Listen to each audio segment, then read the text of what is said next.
राजनांदगांव जिला के धर्मनगरी डोंगरगढ़ में चैत्र नवरात्रि की तैयारी शुरू हो गई है।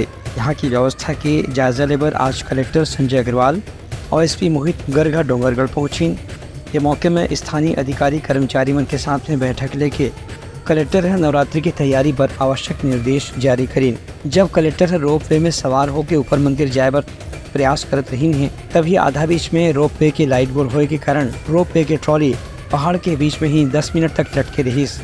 ओखर बाद जनरेटर के मदद से रोप वे चालू करेगी, तब कलेक्टर ऊपर पहुंच पाए। वहां जाके कलेक्टर और एसपी मन मंदिर ट्रस्ट समिति के पदाधिकारी मन नवरात्रि की तैयारी पर आवश्यक निर्देश दी और कहीं कि कोई भी श्रद्धालु ला यहाँ आए जाए में परेशानी नहीं होना चाहिए और सुचारू रूप से पूरा नवरात्रि कार्यक्रम संपन्न होना चाहिए। Bureau report Langha news.